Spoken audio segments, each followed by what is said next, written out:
जय श्री राम। आइए एक रचना प्रस्तुत है। पंडित। इस संसार में वास्तव में पंडित किसे कहते हैं?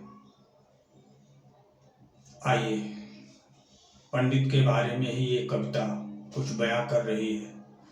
सुनिए, समझिए, क्या इसका कहना उचित है या अनुचित?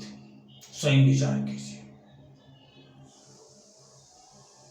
पंडित, इस कविता का नाम पंडित है। परमात्मा की महिमा से मंडित जन पंडित होते। परमात्मा की महिमा से मंडित जन पंडित होते।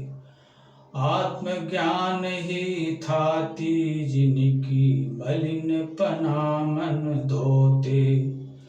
परमात्मा की महिमा से मंडित जन पंडित होते। त्याग तपोव्रत भाव मनोरम आध्यात्मिक अनुशीलन। समतामय हरि सृष्टि निहारे करें धर्म उत्कीलन। भिक्षा मांग करे नित भोजन जो माया न सजोते। परमात्मा की महिमा से मंडित जन पंडित होते। सारे समाज के शुभ चिंतक जो धर्म कर्म सिखलाते। भौतिकता कलमस जो धोते मन निर्मल कर जाते। हरिहर प्रेम सिखाते निस दिन सतगुरु जो होते। परमात्मा की महिमा से मंडित जन पंडित होते। दया क्षमा करुणा प्रतीक जो योग यज्ञ करवाते। भौतिकता से छुड़ा सदा जो उन्नत चित्त बनाते। मानवता की महिमा गाजो जन संशय भ्रम खोते। परमात्मा की महिमा से मंडित जन पंडित होते। आत्मज्ञान ही थाती जिनकी मलिन पना मन धोते। वसुधैव कुटुंब भाव रखते जो प्रीति रीति सिखलाते। नश्वर जग की नश्वरता जो खो पावन कर जाते। परमानंद परेश प्रेम चित मुदरी मणि पिरोते। परमात्मा की महिमा से मंडित जन पंडित होते। आत्मज्ञान ही थाती जिनकी मलिन पना मन धोते। जीवन का सत सार दिखाकर नर तन धन्य बनाते। धर्म अर्थ अरु काम मोक्ष का विश्लेषण समझाते। शंभु ने भूसुर कहते जो संस्कृति त्रास भिगोते। परमात्मा की महिमा से मंडित जन पंडित होते। आत्मज्ञान ही थाती जिनकी मलिन पना मन धोते। तो पंडित की व्याख्या ये रचना कर रही है। वास्तव में पंडित कौन होता है? जो परमात्मा की महिमा से मंडित है, जो परमात्मा की महिमा से परिचित है, जिसका परमात्मा से तार जुड़ा हुआ है, जिसका आत्मज्ञान ही एकमात्र थाती है, जो भौतिक कलमश को योग जप तप संयम नियम धारण करके मलिनपना को नष्ट करते रहते हैं, मलिनपना का शमन करते रहते हैं, जो निर्विकारी बनकर के इस संसार में जीवन जीते हैं। वास्तव में पांडित्य उनमें होता है, पंडित उन्हें कहा जाता है। त्याग तपोव्रत भाव मनोरम आध्यात्मिक अनुशीलन, समतामय हरि शिष्ट निहारे करे धर्म उत्कीलन। भिक्षा मांग करे नित भोजन, जो माया न सजोते, परमात्मा की महिमा से मंडित जन पंडित होते। उनकी एक प्रवृत्ति होती है, वो धन का संग्रह नहीं करते, वो भिक्षा मांग करके अपनी दिनचर्या को चला लेते हैं। बाकी समय में योग यज्ञ जप तप में रत रहते हैं और अपने जीवन को तीव्र बनाने का कार्य करते रहते हैं। समय मिलता है तो अपने जीवात्मा भाइयों के बीच में आकर के उन्हें अपने प्रवचन द्वारा निर्मल बनाने का प्रयास करते हैं। जगह जगह धर्म की बात करते हैं, जहां जाते हैं वहां धर्म का ही बीज बोते हैं। उनकी यही दिनचर्या होती है। सारे समाज के शुभ चिंतक जो धर्म कर्म सिखलाते, भौतिकता कलमश जो धोते, मन निर्मल कर जाते।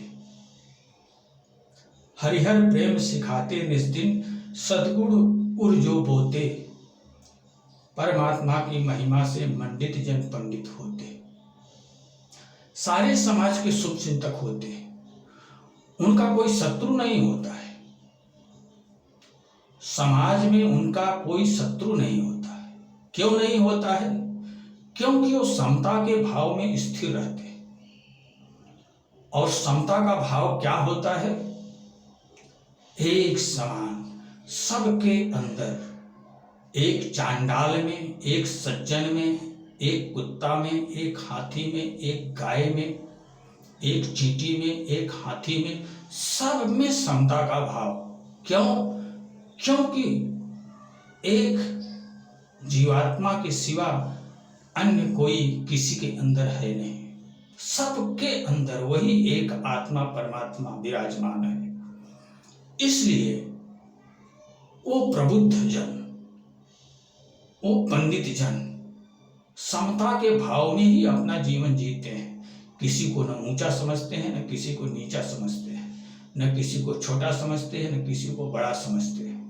क्योंकि सारी सृष्टि के 84 लाख जीवों में वो एक आत्मा को ही अवलोकित करते हैं, एक आत्मा को ही देखते हैं, बाकी स्वरूप को नहीं देखते, किसी की अच्छाई बुराई को नहीं देखते, किसी की सठता सज्जनता को नहीं देखते। वो सदैव समता के भाव में स्थिर रहते हैं और सब में एक आत्मा का ही अवलोकन करते हुए वो व्यवहार करते हैं। और इस भौतिकता के कलमश को धोते हुए, मनुष्यों को निर्मल बनाते हुए, सबको प्रभु के प्रेम की शिक्षा दे करके सद्गुण सबके हृदय में, सबके चित्त में सद्गुण का बीज बोते हुए वो यात्रा करते हैं। दया क्षमा करुणा प्रतीक जो योग यज्ञ करवाते, भौतिकता से छुड़ा सदा जो उन्नत चित्त बनाते, मानवता की महिमा गाजो जन संशय भ्रम खोते, परमात्मा की महिमा से मंडित जन पंडित होते। जिनके अंदर दया है, क्षमा है, करुणा है, जीवों के प्रति प्रेम है, वो समाज के अंदर योग, यज्ञ, जप, तप, व्रत जो सक्षम है उसे करने की प्रेरणा देते हैं, उससे करवाते हैं, धर्म कार्य करवाते हैं। धर्म कार्य से बहुत बड़ी ऊर्जा उत्पन्न होती है। जितने लोग उस धर्म कार्य को देखते हैं सबके अंदर वो ऊर्जा समाहित हो जाती है और सबके अंदर ये जिज्ञासा होती है कि काश हम भी इसी तरह करते। तो प्रचंड ऊर्जा समाज के अंदर बिखेर करके योग, यज्ञ, जप, तप, दान, पुण्य, इन सब कार्यों का जो है संपादन करते रहते हैं। और वो भौतिकता से छुड़ा करके, इस भौतिकता से छुड़ा करके वो आध्यात्मिकता से जोड़ने का कार्य करते हैं और मनुष्यों के मलिन चित्त को निर्मल बना करके उन्नत बनाने का कार्य करते हैं। जहां भी रहेंगे, जिस समाज में ही रहेंगे, जिस क्षेत्र में भी रहेंगे, वहां सतत यही सब कार्य वो करते हुए अपना जीवन व्यतीत करते हैं और मानवता की महिमा को गा करके, मानवता के उच्च पराकाष्ठा के प्रतिफल का वर्णन करके मनुष्यों के मन के अंदर जो संशय भ्रम होता है वो सदा मिटाते रहते हैं, निर्मल बनाते रहते हैं। वसुधैव कुटुंब भाव रखते जो नीत प्रीत रीति सिखलाते, नश्वर जग की नश्वरता जो खो पावन कर जाते। परमानंद परेश परेश प्रेम निश्चित मुदरी मणि पिरोते। वो सारे संसार में बंधुत्व का भाव रखते हुए, वसुधैव कुटुंबकम का भाव रखते हुए, सारा संसार हमारा परिवार है, सबका हमें उद्धार करना है, सबको हमें सत्पथ पर के लेकर के चलना है। बस इसी भाव को ध्यान में रखते हुए वो हर किसी के साथ सद्भाव ही वापरते हुए, सद्भाव की ही शिक्षा देते हुए और सज्जन बनाने का ही कार्य करते रहते हैं और इस संसार की नश्वरता को तरह तरह से दिखाते हैं, बयां करते हैं। ये संसार किस तरह से नश्वर है, किस तरह से क्षणिक है, उस चीज के बारे में लोगों को जागरूक बनाते हुए वो उनके जीवन पथ को प्रशस्त करते हुए रहते हैं और हर समय प्रभु के प्रेम की प्रशंसा करते हुए वो लोगों के चित्त में प्रभु प्रेम की मणि पिरोते हुए फिरते रहते हैं। जो पंडित होते हैं, वास्तव में जो पंडित होते हैं,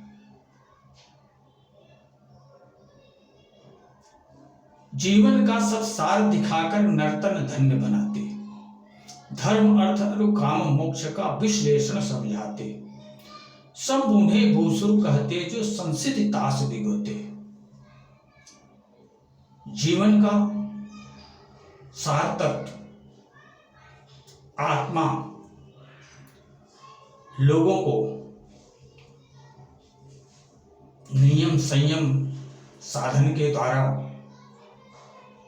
योग तप में तपा करके उन्हें संयमित करके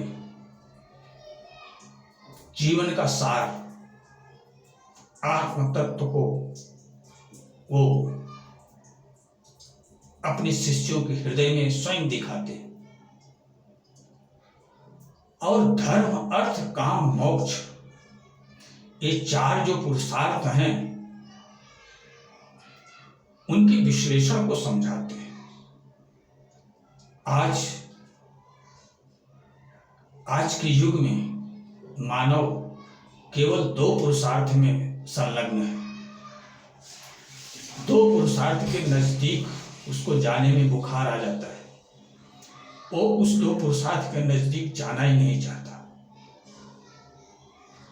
आज का मनुष्य, आज का इंसान, आज का आदमी, मनुष्य तो केवल धर्म और मोक्ष के पक्षधर होते हैं, और जो कलमश युक्त विकारी लोग होते हैं वो अर्थ और काम में रुचि लेते हैं। उनके जीवन में अर्थ और काम, यही दो पुरुषार्थ जो है शेष रहता है, और धर्म मोक्ष के वो नजदीक नहीं जाते हैं। धर्म अर्थ को अर्जित नहीं करते हैं, केवल अर्थ और काम को, दो ही पुरुषार्थ में वो अपना जीवन व्यतीत करके इस संसार से चले जाते हैं। जबकि इंसान को चाहिए कि धर्म, अर्थ, काम, मोक्ष चारों पुरुषार्थों को सिद्ध करे, चारों पुरुषार्थों को समझे, चारों पुरुषार्थों को जाने, और उस माहौल में रह करके एहसास, क्या कुछ एहसास होता है उसका अनुभव करे। तभी ये जीवन जो है शांतिमय, सुखमय, आनंदमय बन सकता है। आज देखिए, वास्तविकता अलग चीज होती है और इस संसार के परिदृश्य अलग चीज होते हैं। आज कहने के लिए कोई जंगलों में कुटिया बना करके वहां रह रहा है, और कोई इसी संसार में अपना जीविकोपार्जन करते हुए रह रहा है। इस संसार के अंदर भी योगी हैं, साधु हैं, संत हैं, महात्मा हैं, और जंगलों में कुटिया में निवास करने वाले भी साधु संत महात्मा हैं। लेकिन हो सकता है कि आप मेले में भी रह करके जंगल की कुटिया में निवास करते हो, और ऐसा भी हो सकता है कि जंगल की कुटिया में रह करके भी आप मेले में खोए रह सकते हो। ये अपने चित्त की धारणा के ऊपर आश्रित है। ये जरूरी नहीं है कि संसार से दूर होकर के ही हम भजन चिंतन मनन कर सकते हैं। भजन चिंतन मनन करने के लिए आप संसार से दूर तो हो गए, लेकिन आपका चित्त उस जंगल में रह के भी संसार में ही अगर टंगा हुआ है, तो उस जंगल में जाकर के निवास करने से क्या लाभ? और यदि आपका चित्त सच्चा है, सच्चा प्रभु का सानिध्य पाने का इच्छुक है, तो वो मेले में भी रह करके प्रभु में खोया रहेगा। मेला उसके लिए कोई मायने नहीं रखता है, तो वो मेले में रह के भी जंगल में निवास करता है। ये भाव होता है। काम, क्रोध, मद, लोभ, ईर्ष्या, द्वेष, छल, कपट, पाखंड, झूठ, ये शत्रु हैं, ये शत्रु हैं। इन पर विजय प्राप्त किए बिना कोई उच्च अवस्था तक नहीं पहुंच सकता। जो साधक इस मार्ग पर चलता है, उसके मार्ग में ये आकर के रोड़ा जरूर अटकाते हैं, और इनसे संग्राम करना ही पड़ता है, इनसे युद्ध करना ही पड़ता है। और शत्रु तो साधारण शत्रु होते हैं, लेकिन काम शत्रु सबसे भयंकर है। काम शत्रु को अगर आप अपने अधीन कर लिए, अपने बस में कर लिए, तो बाकी शत्रु जो है वो आराम से आपके अधीन हो जाएंगे। सबसे प्रचंड, सबसे शक्तिशाली शत्रु काम ही है, और इस काम को जीतना इतना आसान नहीं है। इस काम पर विजय प्राप्त करने के लिए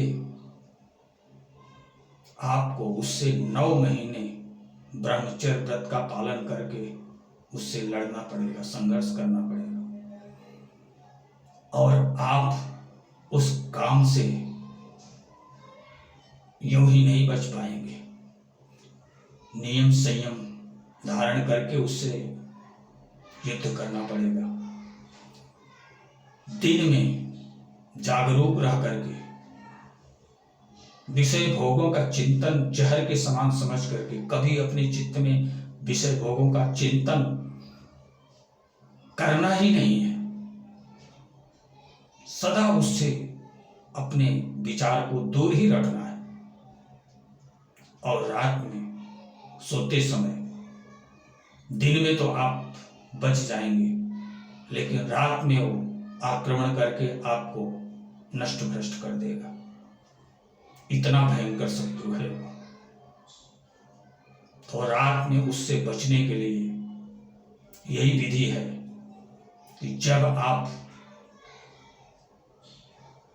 हर क्रियाओं से निवृत्त हो गए, बस अब बिस्तर पर जाकर के सो ही जाना है, तो उस समय आप अपने पैर को, हाथ को और मुंह को, हाथ पैर को घुटने तक धो लो, मुंह को धो लो और धो करके स्वच्छ वस्त्र से पोंछ लो।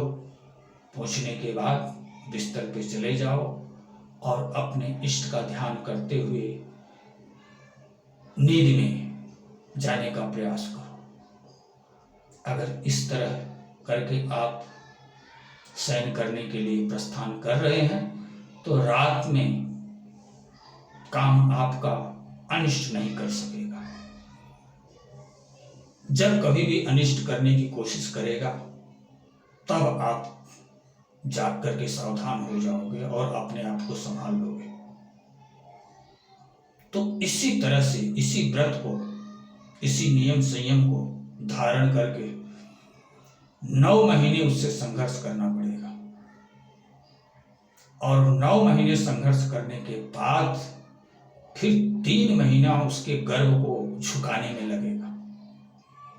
3 महीने, 9 महीने, 3 महीने, 12 महीने। 12 महीने में वो नतमस्तक होगा। किस तरह? जिस तरह से एक बांस जब जन्म लेता है कोठ में, तो वो 9 महीने तक सीधा ऊपर जाता है, सीधा ऊपर, एकदम सीधा खड़ा होकर के 9 महीने तक ऊपर उठता है। और 9 महीने के बाद उसके पोर पोर में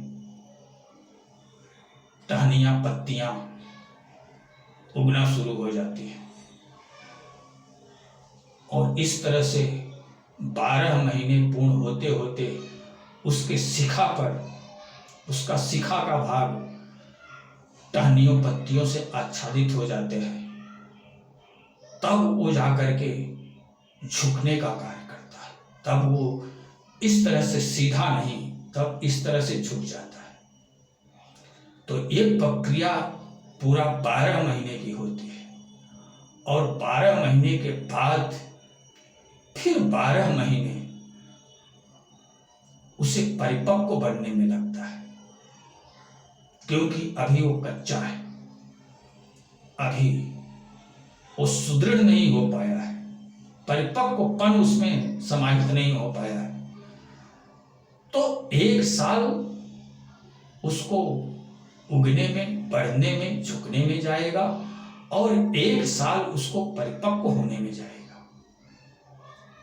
तो साधक को करना क्या है? साधक को अखंड ब्रह्मचर्य व्रत का पालन करते हुए 9 महीने उससे संघर्ष करना पड़ेगा।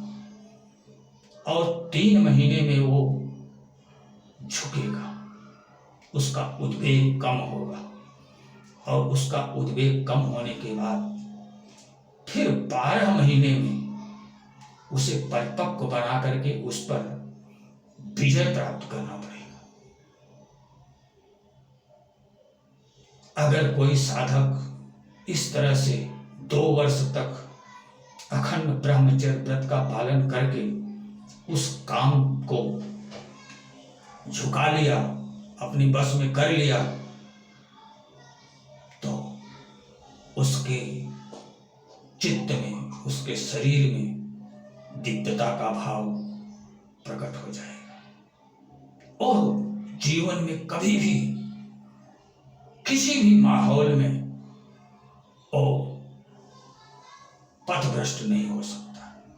परिपक्व साधक बन जाएगा, परिपक्व संतक तो उसमें आ जाएगा। स्वयं हृदय भरी प्रज्ञा अपने आप उसमें उद्भूत होने लगेगी। ये परिणाम होता है। और अगर काम बस में आ गया तो बाकी शत्रु, छल कपट, ईर्ष्या, द्वेष, झूठ, पाखंड, ये सब तो साधक के सामने आने का दुस्साहस ही नहीं करेंगे, क्योंकि साधक अपने आप में परिपक्व बन करके, छल किसके साथ? सर्वत्र प्रभु ही, हर रूप में प्रभु ही है, तो छल किसके साथ? प्रभु के साथ? नहीं नहीं नहीं, नहीं। कपट किसके साथ? हर रूप में प्रभु है तो प्रभु के साथ कपट? नहीं नहीं नहीं। इस तरह से उसके मन के अंदर बिल्कुल निर्विकारी भाव स्थापित हो जाएगा और वो सिद्ध साधक बन जाएगा। तो ये जीवन के रहस्य हैं और इन रहस्यों को जानकर, समझकर इन्हें पर विजय प्राप्त करके अपने अंदर मनुष्यत्व को विकसित करना पड़ेगा। अगर आप मनुष्य बनना चाहते हैं तो, अगर आदमी और इंसान ही बन करके जीना चाहते हैं तो कोई बात नहीं है, कैसे भी जीवन जी सकते हो। लेकिन यदि मनुष्य बनने की आप में जिज्ञासा है, इच्छा है, तो आपको इस तरह के व्रत को धारण करके संघर्ष करना ही पड़ेगा और विजय श्री को प्राप्त करना ही पड़ेगा, तभी आप मनुष्यत्व को प्राप्त कर सकते हो। मनुष्यत्व साधारण चीज नहीं है, मनुष्यत्व बहुत उच्च श्रेणी की चीज होती है। सच्चे साधक की अवस्था होती है, संतत्व की अवस्था होती है, परमानंद प्राप्ति के अधिकारी बनने का जो है वो पन होता है। तो अगर मानवता की उस आध्यात्मिक ऊंचाई तक उठना है तो आपको स्वयं को तपाना पड़ेगा। संसार क्या कह रहा है, संसार को कहने दो। अपने मालिक आप हो, अपने मित्र आप हो, अपने शत्रु आप हो। आपको अपने जीवन को दिव्य बनाना है, निर्मल बनाना है, तो आपको अपने स्वयं के अंदर तपस्या की अग्नि को जला करके उसमें तपना पड़ेगा और अपने शरीर के एक एक विकारों को जला करके राख करना पड़ेगा। तभी आप मनुष्य के पन को प्राप्त कर सकते हो और इस संसार की वास्तविकता को समझ सकते हो। यही परम सत्य है। चलना आपको है, चलना आपको है। मार्गदर्शन किसी सच्चे गुरु का मार्गदर्शन प्राप्त करके चलना आपको है और सच्ची निष्ठा धारण करके चलना है। अगर निष्ठा में सच्ची धारणा नहीं है तो फिर आप मंजिल तक पहुंचोगे, इसकी कोई संभावना नहीं है। तो इन सब बातों को समझो, मनन चिंतन करो और अगर जीवन को सार्थक बनाना है तो इन मार्गों पर यात्रा भी करना पड़ेगा। जीते जी जीते जी मरने जीने की कला सीखना पड़ेगा। अगर जीते जी आप मरना सीख लिए तो समझ लो आप सिद्ध पुरुष बन गए। आपसे प्रभु दूर नहीं है। और प्रभु का ज्ञान भान तभी होता है जब मनुष्य मिट जाता है। मनुष्य को मिटते ही वो उसके हृदय में प्रकट हो जाते हैं और उसे तृप्ति प्रदान करके उसे पुनः जीवन दान दे करके वो लुप्त हो जाते हैं। ये है प्रभु की माया। तो जब तक मनुष्य मानवता की उस ऊंचाई तक नहीं उठ जाता है तब तक वो वास्तव में मनुष्य कहलाने का हकदार नहीं होता है, पंडित कहलाने का हकदार नहीं होता है। आप किसी भी जात के हो, किसी भी धर्म के हो, एक शूद्र के घर में अगर जन्म लिए हो और अपने अंदर अगर तपस्या को धारण करके पुण्य बल अर्जित कर रहे हो तो आप ही पंडित बन सकते हो, आप ही मनुष्य बन सकते हो, आप ही ज्ञानी बन सकते हो, आप ही महात्मा बन सकते हो। ये जरूरी नहीं है, ये जाति धर्म कोई मायने नहीं रखता है। मायने है तो अपनी तपस्या का मायने है। कोई भी प्रभु को पा सकता है। तो ये सब बातों को ध्यान में रखो और अपने जीवन को सार्थक बनाने का प्रयास करो। यही मेरी इच्छा है। वैसे जैसे आपकी मर्जी, कोई दबाव नहीं है, जोर नहीं है, जबरदस्ती नहीं है। एक सुझाव है, एक जीवात्मा भाई होने के नाते मैं आप लोगों को एक सुझाव दे रहा हूं। अगर चल सको तो उसमें आपके ही जीवन की भलाई है और उसमें हमारा कोई हेतु नहीं है। बस एक ही हेतु है कि जब मैं इस संसार से प्रभु में विलीन होऊंगा तो कम से कम प्रभु से इतना तो कह सकूं कि प्रभु, मैंने प्रयास किया था, लोगों को आपसे मिलाने का प्रयास किया था, ये कार्य मैं संपन्न करके आ रहा हूं आपके पास। कम से कम प्रभु को इतना तो बता सकूं।